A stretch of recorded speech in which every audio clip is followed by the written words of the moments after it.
안녕하세요, 시드맨입니다. 오로스의 X5 V4 노트북이 있는데요. 이 노트북에 대해서 좀 외형과 그리고 특징되는 부분만 좀 살펴보도록 하겠습니다. 이걸로 게임을 하는 모습 같은 경우에는 제가 유튜브에 따로 올려놨기 때문에 그걸 보시면 좋을 것 같고요.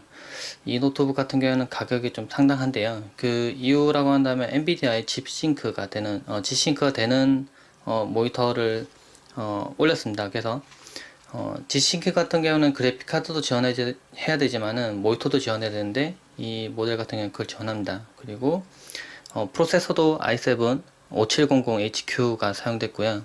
그리고 이 V4 모델 같은 경우에는 로컬 메모리가 16GB입니다.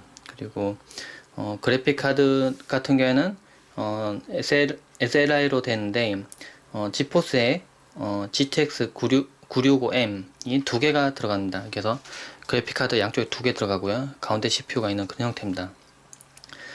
쿼드 쿨링 시스템으로 되어 있는데요. 보면은 이쪽으로도 나가고요. 뒤로도 나오고 또 뒤로 나오고 옆으로 나가는 형태로 뒤쪽을 보면은 외형도 좀 살펴보죠. 뒤쪽을 보면은 이 측면 부분으로 열이 나가고 이 뒤쪽도 열이 나가는 형태가 되어 있고요. 양쪽 다 동일하게 되어 있습니다. 그 인터페이스를 좀 보면은 뒤쪽 부분에 보면은 USB 3.0 단자가 있고요. 그리고 유선 램 포트가 있습니다. 그리고 DSB 단자가 있고 전원 포트가 있습니다. 뒤쪽에는 몇 개가 없죠. 네. 측면을 보면은 미니 디스플레이 포트가 있고요. 그리고 HDMI 포트가 하나 있습니다. 지금 마개로 막혀 있는데 이거 열면은 HDMI 단자를 하나 또 연결할 수 있고요. 오디오 단자와 마이크 단자, 그 USB 3.0이 하나 있습니다. 네, USB 3.0이 뒤에도 있고 측면에 또 하나 있고 두 개가 있는 거죠. 근데 오른쪽을 보면은 USB 3.0 단자가 두 개 더 있습니다. USB 3.0 단자 4개나 됩니다. 이 노트북 하나에. 두께도 그렇게 많이 두껍지 않고요. 보면 측면 부분이 약간 일자로 약간 평평한 형태로 있는데 요즘 노트북 같은 경우에는 예전에 그 게이밍 노트북이라고 하면은 많이 두꺼운 형태를 좀 많이 취는데 이제는 좀 그러지 않고 좀 약간 플랫해지고 평평해지고 일자처럼 되어 있습니다. 그리고 HDMI 단자가 하나 더 있습니다. 네, 두 개가 있는 거죠. 네, 두 개가 있고 미니 디스플레이 포트도 있어서 그러니까 DSB를 빼더라도 모니터를 3대나 연결시킬 수 있는 겁니다. DSB를 빼더라도. 그리고 SD 슬롯이 있고요. 이쪽 부분도 동일하게 통풍 그 부분이 있고 보면은 뒤쪽 부분에 이쪽 부분도 이렇게 흡기하는 것처럼 지금 열려 있습니다. 그리고 아래쪽 부분도 보면은 네, 이쪽을 통해서 공기를 흡입하도록 되어 있고요. 팬이 이쪽 부분에 들어가 있어서 그 다음에 이쪽에서 공기를 흡입하고 이쪽도 흡입하면서 양쪽으로 나가는 형태가 되어 있습니다. 보면 고무 타입도 좀 여러 개 붙어 있네요. 이게 제품 보면은 상단 부분에 독수리 모양으로 이게 오로스 마크가 있는데요. 약간 거울처럼 이렇게 비칩니다. 이렇게 보면 위가 비친 형태가 되어 있고요. 그 흰색 빛도 들어옵니다. 네, 보면 흰색 빛도 들어오고 위쪽에 보면 이 윗부분에 다 금속 재질로 블랙의 금속 재질로 되어 있습니다. 뒤쪽에 일부 부분만 빼고는 다 금속 재질로 되어 있고요. 화면도 아래쪽에 터치패드 부분도 이렇게 독수리 모양의 로고가 들어가 있습니다. 이 부분 좀 상당히 매끈한 타입으로 되어 있고요. 이쪽 부분도 금속으로 되어 있습니다. 키보드 같은 경우는 백라이트가 되기 때문에 빛이 들어오고요. 보면은 백라이트가 지금 꺼진 것 같은데 네, 이쪽이죠. 켜보면 지금 빛이 들어온 게 살짝 보일 겁니다. 네, 빛이 들어온 게 보이죠? 네, 보이고 전원 버튼은 상단 쪽에 있고요. 제가 전원을 좀 연결하겠습니다. 배터리가 부족해서 전원 연결하고 그리고 보면은 왼쪽 부분에 G 버튼이라고 해서 이렇게 그 매크로 버튼이 있습니다. 좀 가까이서 보죠. 보면은 매크로 버튼이 있는데 이걸 이용하면은 눌러보면 색이 자꾸 변합니다. 색이 변하는데 이거는 그 프로그램 중에 매크로를 설정할 수 있는 프로그램이 있습니다. 네. 참고로 이거 모니터 해상도는 2880에 1620 해상도로 됐고요. 보면은 화면에 제가 프로그램 띄워놨는데요. 네, 매크로를 세팅하는 부분입니다. 보면은 컬러가 지금 5가지가 있죠. 이렇게 눌러보면 이게 컬러가 이게 각각 매치가 됐는데요. 이렇게 매치가 되는데 그 컬러마다 5개의 매크로를 올려놓을 수 있습니다. 매크로도 할 수 있고 프로그램도 설정할 수 있고요. 그래서 버튼만 누르면 그 프로그램이 뜨는 겁니다. 아니면 그 버튼 누르면 여러 개 키 입력해 놓은 그 매크로가 설정되도록 되어 있는 거고요. 매크로 설정도 할 수 있습니다. 네. 에디트에서 이렇게 뭔가 설정할 수 있고요. 그러면 키를 입력하면 그 부분들이 입력이 돼서 들어가서 그 버튼 하나만 누르면 그 동작을 하는 거죠. 그리고 이 노트북에서 가장 특징되는 부분, 네, 그러면은 네, Gsync의 데모를 보여주는 부분인데요.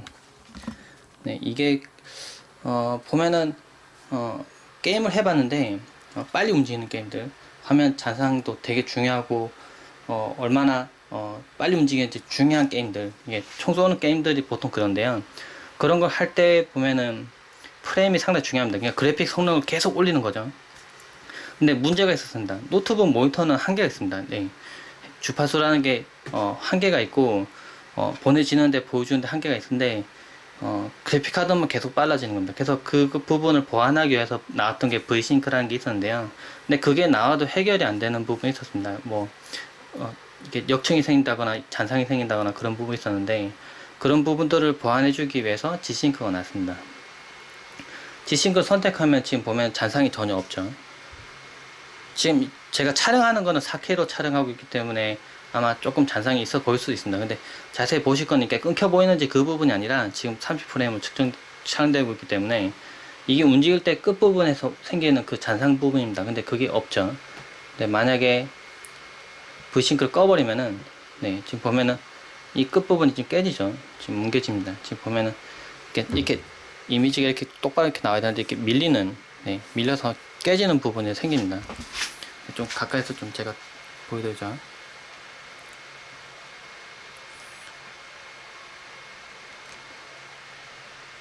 네, 지금 보이죠? 이 끝부분 깨지는 부분입니다. 네, Vsync를 하면 그 부분들이 어느 정도 보완이 됩니다. 보완이 되는데 대신에 약간 제가 보기에는 그렇습니다. 이렇게 움직일 때 약간 스킵되는 현상이 생깁니다. 이렇게 보면 끊어지죠. 그 부분도 보완하다 보니까 너무 가버리는 겁니다. 그래서 약간 스킵이 생기는데 이거를 Gsync로 켜보면은 부드럽게 움직이게 됩니다. 지금은 4K로 촬영되고 있기 때문에 끊겨 보일 수는 있습니다. 네, 이렇게 되는 거고요.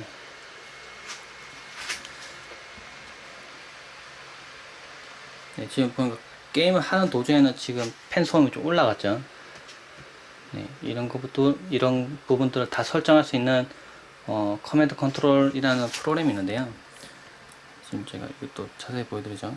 보면은 이 프로그램이 있습니다. 어떻게 보면 삼성 노트북도 그러고 LG 노트북도 그러고 이 노트북의 모든 설정들을 한꺼번에 다 한 프로그램에서 세팅할 수 있도록 하는 프로그램들이 있는데 이것도 마찬가지 이런 부분이 있습니다. 보면은 이건 Gsync를 끄거나 켜거나 할 수 있는 부분이고요.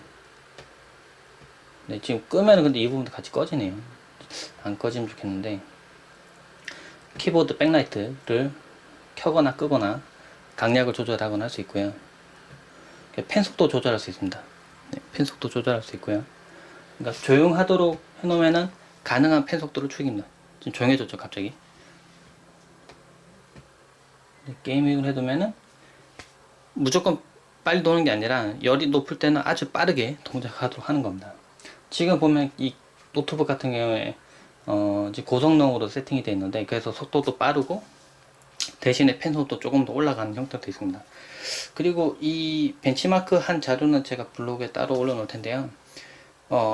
이 같은 경우에는 저장 장치 속도도 빨리 하기 위해서 M.2 SSD 256GB를 3개를 넣습니다. 그리고 3개를 레이드 0으로 묶어서 용량도 상당히 크지만 속도도 상당히 빠르게 해놨습니다. 그래서 벤치마크 돌려보면 저장 장치 속도가 속도가 월등하게 빠릅니다. 다른 제품보다 월등하게 빠르고요. 그러니까 화면 부분도 많이 특화가 됐고요. 좀 정리를 해보면 화면 부분도 많이 특화가 됐고 그 키보드 백라이트 뭐 이렇게 보면은 그 키보드 사용할 때 제가 다른 그 매크로가 들어가는 키보드 같은 게 좀 불편했던 게 이 부분이 너무 가까이 있으면은 키를 입력하다가 이 부분 누릅니다. 그래서 이제 자기도 모르게 이 부분 누르기 때문에 불편한데 이 제품 같은 경우는 이 부분에 좀 공간이 있어서 이 매크로 키가 있어도 타이핑을 하고 하는데 전혀 불편한 점이 없었습니다. 네, 불편한 점이 없고요. 그리고 화면 부분은 G싱크가 되기 때문에 그 아주 빠른 프레임을 요구하는 게임을 해봐도 그러니까 최고 60프레임으로 고정이 됩니다. 대신에 그 모니터 주파수와 맞게 고정이 되지만은 끊어지는 부분들 보완하기 때문에 실제 게임 해보면은 프레임이 아주 높게 나오는 막 140프레임, 190프레임까지 나오는 그 노트보다 오히려 끊기지 않고 게임을 할 수 있습니다. 그래서 G싱크 모니터가 들어간 모델하고 아닌 모델은 실제로 게임 해보면 현격하게 차이가 났고요. 이 프로그램 좀 더 살펴보겠습니다. 살펴보면